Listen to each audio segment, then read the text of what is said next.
उन दिनों हम हैदराबाद में रहते थे जब मेरे भाई के साथ ये हादसा हुआ और हमें गांव वापस जाना पड़ गया। गांव में हमारी ज़मीन नहीं थी और कोई दूसरा ज़रिया आमदनी भी नहीं था, लिहाजा भाई ने सोचा कि शहर जाकर रहना चाहिए। 2 वक्त की रोटी के लिए मेहनत मजदूरी मिल जाएगी। भाई सच्चल के कहने पर अम्मा और मैं अपने आबाई घर को ताला लगाकर हैदराबाद आ गए और एक कदीमी मोहल्ले में किराए पर छोटा सा मकान ले लिया, जिसका किराया माँ ने एडवांस के तौर पर अपनी चांदी की बालियां बेचकर अदा कर दिया। भाई ने यहाँ आकर कई जगह मजदूरी की कोशिश की पर ना मिली, क्योंकि उन दिनों कराची और हैदराबाद के हालात ख़राब थे। अक्सर कारोबार और मार्केटें वगैरह हड़ताल के बाइस बंद हो जाती थीं। इस तरह हर शोबे में मुस्तकिल मजदूरी का मिलना दुश्वार हो गया था। भाई सच्चल का एक दोस्त इसी पुराने मोहल्ले में रहता था जहाँ हमने घर लिया था। वो अरसे दराज से हैदराबाद में टैक्सी चलाता था। एक रोज़ एक्सीडेंट की वजह से अस्पताल पहुंच गया। तब भाई उसकी इयादत को गया। उसने कहा कि दोस्त, तेरे पास ड्राइविंग लाइसेंस है, तुम ही चंद दिन मेरी टैक्सी चला लो ताकि आमदनी का जरिया जाम ना रहे। जितना कमाओगे आधा तुम रखना और जब तक मैं ठीक नहीं हो जाता आधा मुझे दे दिया करना। भाई ने पहले भी शहर आकर कुछ अरसा टैक्सी चलाई थी। भारी किस्त मालिक को देनी पड़ती थी तो मुनाफा कम होता था। तभी ये काम छोड़कर वापस गांव चला आया था। बेरोजगारी से तंग आकर दोस्त से हामी भर ली और फिर से पुराना काम शुरू कर दिया। क्योंकि ड्राइविंग लाइसेंस भी था और हैदराबाद की सड़कों और रास्तों से भी शनासाई थी। जो घर हमने किराए पर लिया उसी दोस्त ने ही दिलवाया था, जो हमारे गांव का रहने वाला था। उसका नाम पीरू था। वो अभी तक अस्पताल में था। उसकी टांग टूट गई थी। टैक्सी चलाने का तजर्बा हो तो ये काम मुश्किल नहीं होता। सच्चल भाई भी रोज़ाना इतना कमा लेता था कि आधी कमाई से हमारी रोज़ी रोटी का बंदोबस्त हो जाता और आधी रकम वो अपने दोस्त को दे दिया करता। इस तरह इसका इलाज, मुआवजा और ख़र्चा पानी चल रहा था। ये टैक्सी पीरू की ज़ाती मलकियत थी, लिहाजा किस्त अदा करने की टेंशन भी न थी। अलबत्ता मकान के किराए की टेंशन तो थी ही। 2 माह बाद भाई ने अम्मी से कहा, अगर आप लोग गांव चले जाओ तो मैं ये किराए का घर वापस कर दूंगा।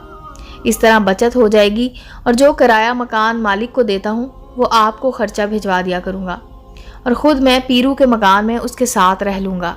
अभी वो टैक्सी चलाने के काबिल नहीं है। जब तक ठीक नहीं होता उसकी देखभाल भी करता रहूँगा। इस तरह हमारा गुजारा चलता रहेगा और उसका खर्चा भी निकलता रहेगा। वालदा को तो पहले ही शहर में रहना पसंद न था।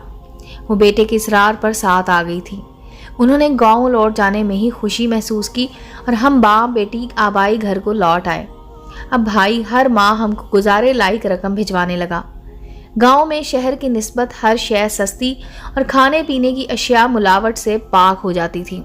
दूध खालिस, सब्जी ताज़ा और कम कीमत में दस्तयाब थी। गंदम भी हम रिश्तेदारों से कम कीमत पर और बेहतर क्वालिटी की ले सकते थे। हमारा गुजारा अच्छा होने लगा। 1 साल बखैरियत गुजर गया। इस दौरान 4 बार 1-2 दिन के लिए भाई घर आया।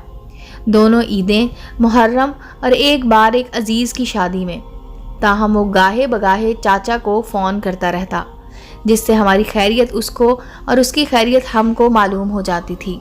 साल बाद एक सवारी की वजह से मेरे भाई को बहुत ज़्यादा परेशानी का सामना करना पड़ा। यहाँ तक कि एक दिन उसको गांव आकर घर में छुप कर बैठना पड़ गया, क्योंकि उसकी जान को ख़तरा लाहक हो गया था। वो सवारी एक नौजवान हसीना की थी, जिसके चक्कर में हमको फिर से बुरे दिन देखने पड़ गए। हुआ यूं कि हस्बे मामूल सच्चल भाई उस दिन भी रोज़गार के लिए पीरू की टैक्सी लेकर सुबह सवेरे निकला। उसका रूट फुलैली फ़कीर कापड़ और पुरानी मार्केट हुआ करता था। उस दिन सुबह 7:30 बजे का टाइम होगा कि उसको एक औरत तन्हा सड़क के किनारे खड़ी नजर आई। उसने एक बच्चे को उठा रखा था। हाथ का इशारा किया तो भाई ने उसके करीब टैक्सी को रोका। उसे अस्पताल जाना था। सच्चल भैया ने टैक्सी में बिठा लिया। गाड़ी चलाते हुए ड्राइवर की नज़र आईने पर ज़रूर पड़ती है। आईने में मेरे भाई को इस बुर्का पोश मुसाफिर का अक्स नज़र आया। उसने नकाब उलट लिया था और काले बुर्का में बहुत खूबसूरत दिखाई दे रही थी। गोया उसका चेहरा चमकते हुए चांद की मानिंद रोशन था। खुदा जाने इस माहरूख में क्या कशिश थी कि बार बार मेरे भाई की नज़र आईने पर उठ जाती थी। अस्पताल आ गया और वो बुर्का पोश मुसाफिर उतर गई। सच्चल भाई उसको गेट के अंदर जाते हुए देखता रहा। उसकी सूरत जैसे दिल में उतर गई हो। सच्चल ने टैक्सी को वहां ही खड़ा रखा जहां वो उतरी थी, जैसे टैक्सी के पहिए जाम हो गए हों। उसका जीना चाहा कि इस जगह को छोड़ कर जाए, गोया वो उसकी वापसी का इंतज़ार करने लगा। सच्चल का अंदाज़ा दुरुस्त निकला। 2 घंटे के इंतज़ार के बाद वो गेट से बाहर निकली और सवारी के लिए इधर उधर देखने लगी। तभी उसको सामने खड़ी भाई की गाड़ी नजर आ गई। वो थके थके कदम उठाती करीब आ। शायद वो बच्चे को मुसलसल उठाए रखने से थक गई थी। थकन की वजह से उसने टैक्सी ड्राइवर के चेहरे की तरफ देखा भी नहीं और ना ही पहचान सकी कि इसी टैक्सी में सुबह आई थी। क्या पुराना टावर ले चलोगे? हाँ, क्यों नहीं, भाई ने कहा और दरवाज़ा खोल दिया। वो पिछली नशिस्त पर बैठ गई। भाई की खुशी की इंतहा न रही, क्योंकि जिस जगह उसने चलने को कहा था वो सच्चल की क़यामगाह से दूर न थी। रास्ते में भाई ने कहा, मुझको नहीं पहचाना? मैं ही तो आपको अस्पताल लाया था, और अब जहाँ जा रही हो मेरा घर वहाँ से बस चंद फरलांग पर ही है। वो खुश होकर बोली, ये तो बहुत अच्छा हो गया कि दोबारा तुम्हारी टैक्सी मिली है। मुझे सुबह सुबह हर रोज़ बच्चे को अस्पताल ले जाना होता है और उस वक्त कोई सवारी नहीं मिलती। उसको उठाकर काफ़ी देर खड़े रहना पड़ता है। अच्छा है तुम्हारा घर करीब है, अगर सुबह सवेरे निकलते हुए मुझे बिठा लिया करें तो मेरी बड़ी मुश्किल हल हो जाएगी। आप घर बता देंगी तो दरवाजे पर आ जाऊंगा। किस नाम से पूछूं? वैसे मेरा नाम तो शकीला है, मगर तुम जाहिद के नाम से पूछना। भाई ने जाहिद के बारे में कोई सवाल ना किया और कहा, बेहतर है, मैं सुबह 7 बजे निकलता हूँ, आ जाया करूँगा। यूँ वो रोज़ इस सवारी को अस्पताल पहुँचा दिया करता था। जिस माजूर बच्चे को वो अस्पताल लाती थी उसके बारे में बताया कि उसकी बहन का बच्चा है और बहन वफात पा गई है, लिहाजा बच्चे की देखभाल का जिम्मा इसका ही है। इस बच्चे को पोलियो हुआ तो चलने से माजूर हो गया। तभी 3 साल का बच्चा उसे गोद में ले जाना पड़ता था। उसने बताया कि बच्चे को अस्पताल वाले बिजली की मशीन से मालिश करते हैं, तभी रोज़ उसको मुकर्रर वक्त पर अस्पताल जाना होता है। शकीला ने सच्चल भाई को बताया कि हम गरीब लोग हैं, मैं एक स्कूल में नौकरी करती हूँ, इस बच्चे की वजह से देर हो जाती थी, तभी हेड मिस्ट्रेस ने नौकरी से निकाल दिया है। इस पर भाई सच्चल ने कहा, तुम फिक्र ना करो, मेरा एक वाकिफ़कार अस्पताल में मुलाजिम है, वो तुम्हारी मदद करेगा। इस तरह तुम्हें लाइन में नहीं लगना पड़ेगा और मैं तुमको अस्पताल भी सुबह सवेरे वक्त से 5-10 मिनट पहले पहुंचा दिया करूँगा। शकीला ने खुद को गैर शादीशुदा बताया। कहा कि घर में एक बूढ़ा बाप, माँ और मरहूमा बहन के 2 बच्चे और कोई दूसरा कमाने वाला नहीं है, और एक खालाजाद भाई भी साथ रिहाइश पजीर है। वो कभी कमाता है, कभी बेरोज़गार हो जाता है। जाहिद उसी का नाम है। भाई सच्चल और पीरू अब एक ही मकान में रहते थे, जिसका किराया टैक्सी की आमदनी से दिया जाता था।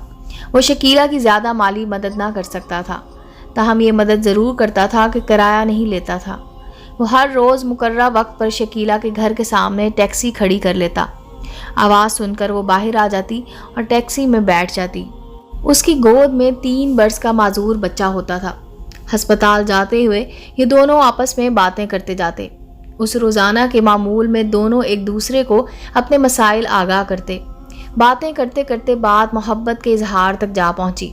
सच्चल ने उसको बता दिया कि वो पहले ही दिन उसकी एक झलक देखकर दीवाना हो गया था। उसने शकीला को घर आने की दावत दी और एक रोज़ अस्पताल से वापसी पर घर भी ले गया, क्योंकि इन दिनों पीरू अपने घर गांव गया हुआ था। शकीला ने शादी की ऑफर पर किसी रद्द अमल का इजहार न किया। ये भी ना बताया कि वो शादीशुदा है और ये पोलियो ज़दा बच्चा उसका अपना ही लख्ते जिगर है। दरअसल उसका शौहर कमाने सऊदी अरेबिया गया हुआ था और जाहिद उसका देवर था।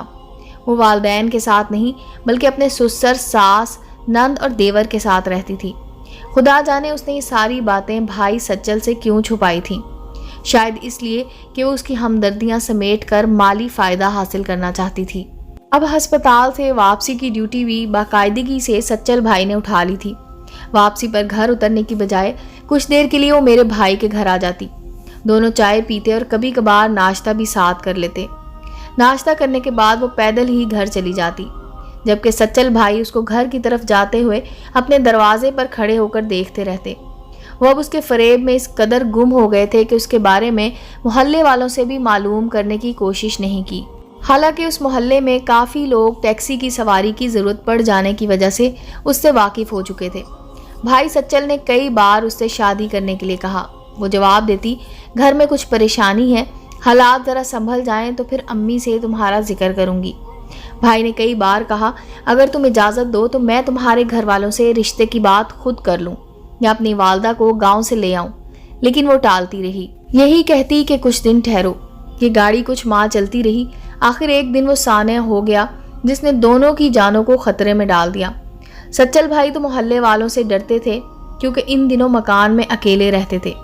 یہ بھی خوف تھا کہ کبھی شکیلہ کے گھر والوں میں سے کوئی اس کو مکان میں آتے جاتے نہ دیکھ لے اور کوئی ہنگامہ کھڑا نہ ہو جائے، لیکن جو کچھ ہوا وہ اس سے زیادہ برا تھا۔ ایک روز جب شکیلہ بھائی کے مکان میں بیٹھی تھی کہ دروازے پر دستک ہوئی۔ بھائی نے باہر نکل کر دیکھا، ایک 60-65 برس کا باریش شخص کھڑا تھا۔ اس نے پوچھا، کیا شکیلہ اندر ہے؟ یہاں کوئی شکیلہ نہیں ہے، بھائی نے جواب دیا اور دروازہ بند کرنے کا ہوا، مگر وہ شخص نہ ٹلا۔ تب اس نے در بند کر دیا۔ شکیلہ نے سسر کی آواز پہچان لی تھی۔ وہ خوف زدہ ہو گئی، کہنے لگی، مجھے کسی طرح باہر نکالو ورنہ یہ دروازہ پیٹ پیٹ کر لوگوں کو جمع کر لے گا اور پھر ہمارا برا حشر ہوگا۔ سچل بھائی کو بھی موقع کی نزاکت کا احساس ہو گیا تھا۔ فوراً دوبارہ دروازہ کھولا۔ وہ آدمی ابھی تک موجود تھا۔ بھائی نے نرمی سے کہا، بزرگوار، آپ کو شاید مغالطہ ہوا ہے، مجھے نہیں معلوم آپ کس شکیلہ کا پوچھ رہے ہیں۔ میں اس نام کی کسی عورت کو نہیں جانتا۔ مجھے نہیں معلوم شکیلہ کون ہے، بکواس مت کرو۔ اس نے کہا، مجھے معلوم ہے کہ وہ اندر ہے، شکیلہ میری بہو ہے، میں نے خود اس کو اندر جاتے دیکھا ہے۔ میری آنکھیں دھوکہ نہیں کھا سکتی، میں برقعے میں بھی اس کو پہچان سکتا ہوں۔ تم جھوٹ مت بولو اور دروازہ کھولو، میں اندر خود دیکھ لیتا ہوں۔ بزرگ، اندر میرے بال بچے بھی تو ہو سکتے ہیں، ایسے تو آپ گھر کی تلاشی نہیں لے سکتے، جبکہ آپ جانتے ہی ہوں گے کہ اس کوارٹر کا ایک ہی کمرہ ہے۔ اس طرح اس نے بوڑھے کو باتوں میں لگا لیا۔ تبھی شکیلہ کو باہر نکل جانے کا موقع ملا کہ سچل بزرگ کے سامنے کھڑا ہو گیا تھا۔ تاہم اس نے برقع پوش خاتون کو باہر نکلتے دیکھ لیا اور اس کا پیچھا کیا۔ وہ کہاں جاتی ہے؟ اس نے تو اپنے گھر ہی جانا تھا۔ سچل کو اب اندازہ ہو گیا کہ یہ شخص اپنی بہو کا کیا حشر کرے گا، لہٰذا اس نے عافیت اسی میں جانی کہ فوراً یہاں سے نکل بھاگے۔ اس نے اپنے 2 جوڑے کپڑے اور گاڑی کا لائسنس، کچھ نقدی جو موجود تھی، جیب میں رکھی اور لاری اڈے آ گیا۔ وہاں سے لاری پکڑ کر سیدھا گاؤں آ پہنچا۔ جانتا تھا کہ اگر شکیلہ کے سسر اور دیور پیچھا کرنا چاہیں گے تو کسی نہ کسی سے اتا پتہ معلوم کر لیں گے۔ چھوٹے گاؤں کا اگر نام بھی معلوم ہو جائے تو وہاں کے باسی کو تلاش کر لینا کچھ مشکل نہیں ہوتا۔ بھائی پیرو کے پاس گیا، اس کو حال احوال سے آگاہ کر کے کہا کہ اب تم اپنی ٹیکسی کی حفاظت کرنے کے لیے جاؤ، میں وہاں نہیں جا سکتا۔ ایسا معلوم ہوا ہے، ممکن ہے وہ لوگ میری جان بخشی نہ کریں۔ تم ہی جا کر حالات کو سنبھالو گے، میں تب تک گھر میں چھپا رہوں گا جب تک تم مجھے وہاں کے حالات سے آگاہ نہیں کرتے۔ پیرو کو بھائی کی اس حماقت پر غصہ تو بہت آیا، لیکن وہ ابھی تک ٹیکسی چلانے سے معذور تھا۔ اس کا ایک پاؤں کام ہی نہ کرتا تھا اور ٹانگ میں بھی ابھی تک لوہے کے پیچ لگے ہوئے تھے۔ وہ ناچار حیدرآباد پرائیویٹ کار پر گیا اور حالات کا جائزہ لیا۔ یقیناً اس بوڑھے نے شکیلہ کی خوب خبر لی تھی۔ اس نے جو بھی بہانے کیے، بڑے میاں نے یقین نہ کیا۔ اس کے شوہر کو فون کر کے سعودی عرب سے بلوا لیا کہ وہ آ کر بیوی کا فیصلہ کر دے۔ شوہر نے بیوی کی کچھ نہ سنی، اس نے باپ ہی کی بات کا یقین کیا اور بیوی کو طلاق دے دی۔ بچے بھی اس سے چھین لیے۔ وہ پولیو والا بچہ بھی اس سے لے لیا گیا جس کے لیے شکیلہ دن رات بے چین پھرتی تھی اور جس کی صحت یابی کے لیے وہ اتنے کشٹ اٹھا رہی تھی۔ طلاق دے کر شکیلہ کا خامد واپس سعودی عربیہ چلا گیا اور ان لوگوں نے اس محلے سے گھر بھی تبدیل کر لیا۔ صد شکر کہ انہوں نے اپنی عورت ہی کو سزا دی، بھائی کے پیچھے نہ پڑے۔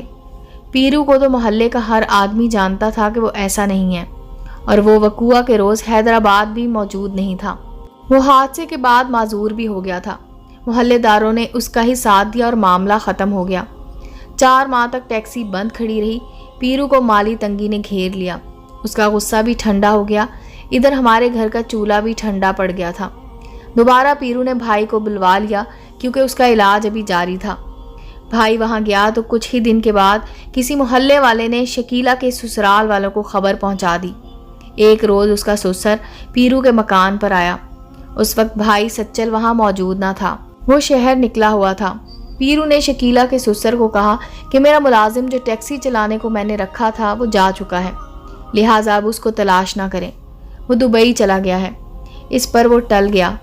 جب شام کو بھائی لوٹا، پیرو نے خبردار کیا کہ ہوشیار رہو، ان لوگوں کا غصہ ابھی ٹھنڈا نہیں ہوا، اب تمہارا اس محلے میں رہنا ٹھیک نہیں ہے، میں کسی اور جگہ گھر تلاش کرتا ہوں، پھر آپ لوگوں کو بلوا لوں گا۔ پیرو کے کہنے پر ہی اماں اور میں حیدرآباد اس بار سچل بھائی کے ہمراہ آئے تھے تاکہ اس کا کھانا وغیرہ پکا سکیں۔ اس نے مکان کے اسٹور میں اپنا پلنگ ڈال دیا تھا اور ہم کو رہنے کے لیے اپنا واحد کمرہ دے دیا تھا، لیکن ہم کو اس بار بھی حیدرآباد رہنا نصیب نہ ہوا اور نہ بھائی کا خوف دور ہوا۔ وہ ہم کو لے کر پھر سے گاؤں آ گیا اور یہاں ہی ایک ذمہ دار کی زمینوں پر مزدوری کرنے لگا۔ حالانکہ اجرت محنت سے بہت کم ملتی تھی، مگر مجبور گزارا کرنا تھا کیونکہ ذمہ دار کا آسرا بھی ہم جیسوں کو ان حالات میں بہت تھا۔ ایسے معاملات میں وہی سرپرستی کرتے ہیں تو غریب کی مشکل حل ہو جاتی ہے، لیکن اس کے عوض جو غلامی سارے کنبے کے نصیب میں لکھ دی جاتی ہے وہ بھی برداشت کرنا پڑتی ہے، کیونکہ اس کے بغیر عافیت حاصل نہیں کی جا سکتی۔ آج بھی مجھے کوئی کہے حیدرآباد چلنا ہے تو میں انکار کر دیتی ہوں۔ وہ دن یاد آ جاتے ہیں جب اچھے مستقبل کی امید میں میرے بھائی نے گاؤں سے بڑے شہر کا رخ کیا تھا اور ہم مشکل حالات سے دوچار ہو گئے تھے۔ امید ہے دوستو سٹوری اچھی لگی ہوگی، چینل کو لائک اور سبسکرائب کریں اور بیل آئیکن کا بٹن دبانا مت بھولیں تاکہ ہر نئے آنے والی سٹوری کا نوٹیفیکیشن آپ کو مل سکے۔ ملتے ہیں اگلی سٹوری کے ساتھ۔